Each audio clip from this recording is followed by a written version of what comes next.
All right, what is going on, people? Welcome back to another episode of the Mike Roach podcast. And a few things I want to talk to you about in this episode. Now, I didn't want to talk about the Toronto Raptors first, but that won't be it.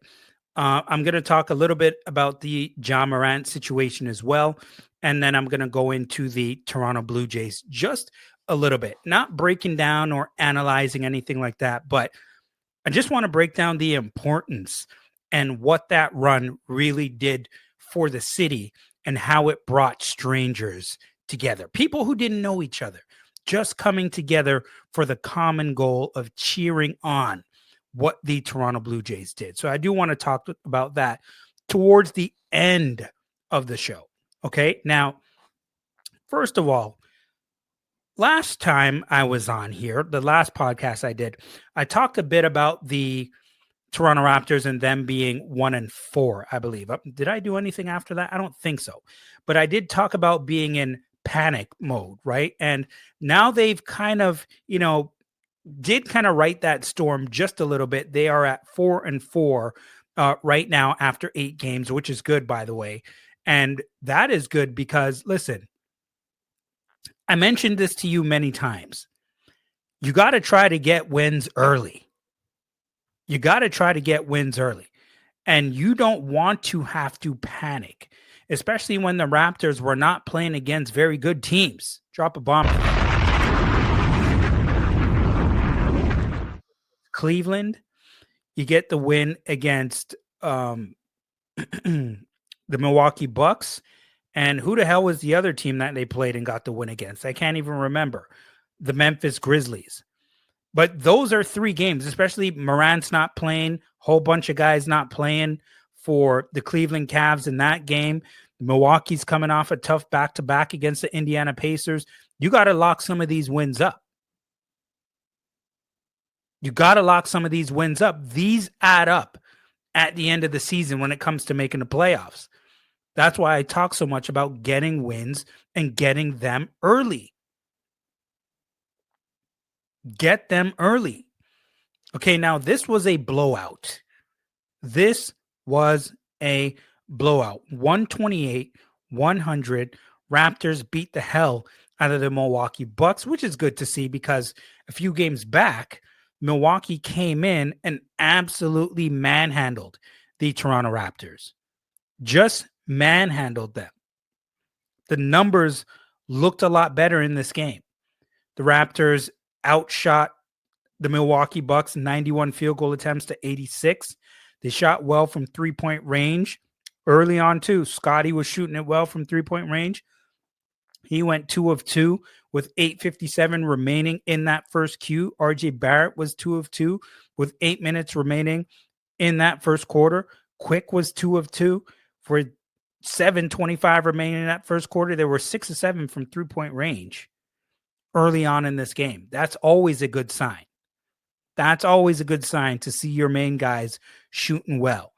Now, 4 times already in 6 games before the 7th game for the Milwaukee Bucks, Giannis already had 30-plus points and 10-plus rebounds in games. He's an animal.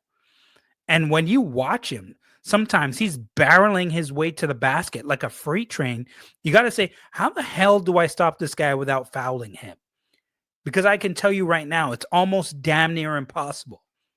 And we saw what he did against the Raptors in the first game, which is why they looked very different in this game, by the way. Very different.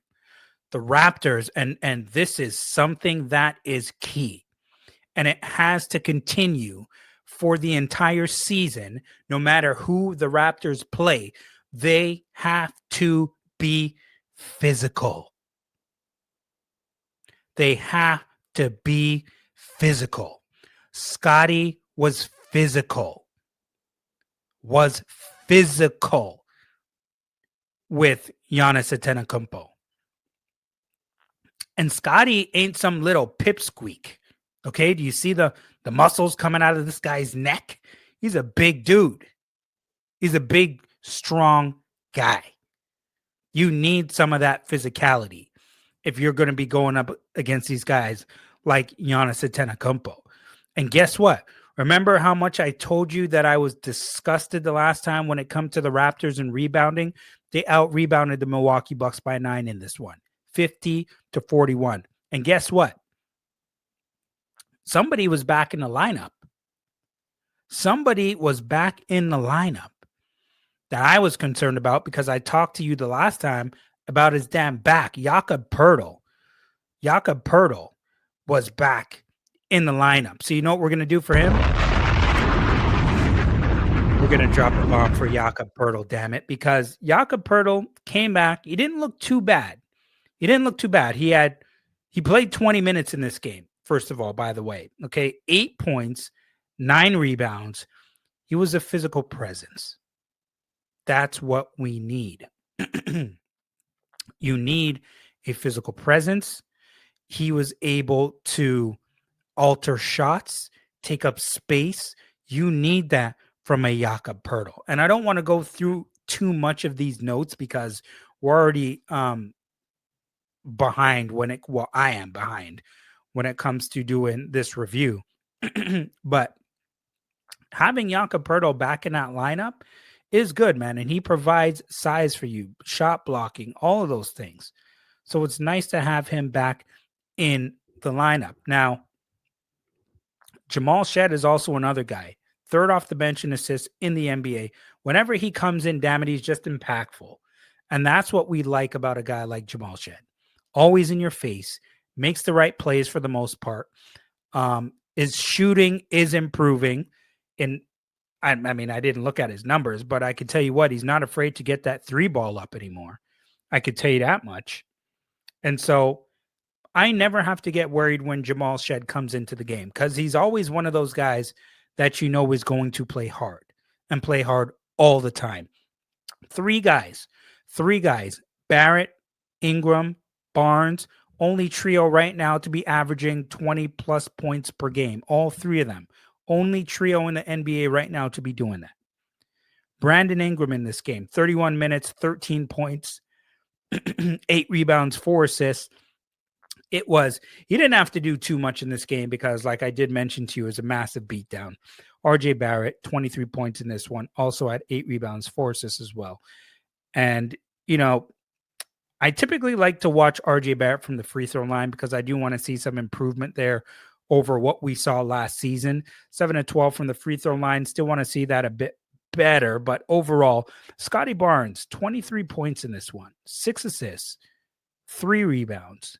He had 4 steals, 2 blocks, only 1 turnover. So that's why Scottie Barnes is so damn important. He's one of those. He's like a Swiss Army knife. I've mentioned this before. He could do everything for you. He can do everything for you, and his 3-point shooting isn't looking too damn bad. 3 for 5 from 3-point range, and he's not hesitating either. And I didn't mention, I don't want to see Scottie live behind the 3-point line, but when he's open, or even when he got a defender on him, he looks comfortable.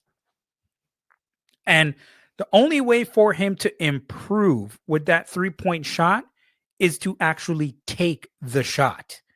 That's how you improve. You got to take them in games. That's the only way you're going to be able to improve your 3-point shot. And so I'm not mad at him for taking those shots, and he takes good shots. I don't typically see Scottie force up bad 3-point shots. But overall, I mean, just everything he's doing on defense as well. He's able to guard multiple positions, can block shots. Because he's so active and wiry, big, strong frame, can bump you off the spot. He can jump as well. I'm pretty sure a lot of guys are intimidated from Scottie from a defensive standpoint. Like when Scottie is on, man, he's annoying to play against if you're the opposition because he can really do it. Like there is a lot that Scottie Barnes can do when he's on the court. He can do pretty much everything. Hit you with the mid-range, get you from 3-point range, finish strong at the basket. And that's just from the offensive standpoint. Yes, he can score at all 3 levels at this point. But defensively, what he is able to do for you defensively is also what is great about the one Scottie Barnes. Now, I want to mention a few things before I get out of here for this segment covering the Raptors and Milwaukee. Now, RJ second on the team in drives to the rim. I like how aggressive that he is being. Put down here that Jakob Poeltl definitely looks a little bit more mobile since coming back into that game yesterday. And I mentioned the physicality, very important, not just for Giannis, but for every team around the NBA that the Raptors are going to play. And they threw different looks at Giannis. That's one thing that I liked as well. And I realized that Coach Darko did a very good job there, because there was times when I saw Barnes on him, Ingram, Poeltl, Mobo, Mamu, Colin Murray Boyles. They threw pretty much everything they had at him, gave him different looks, different physicality. It was a good thing to see. And I think they need to come with that aggression against a marquee, strong player like Giannis Antetokounmpo a little bit more often. I like the adjustment that I saw there. It was a major adjustment, and that's what you want to see from Coach Darko Rajakovic. Poeltl was drawing some loose ball fouls, altering shots, as I mentioned. All of that stuff was good, and the Raptors were moving the ball. They were moving the ball. 33 assists in this game on 44 field goals.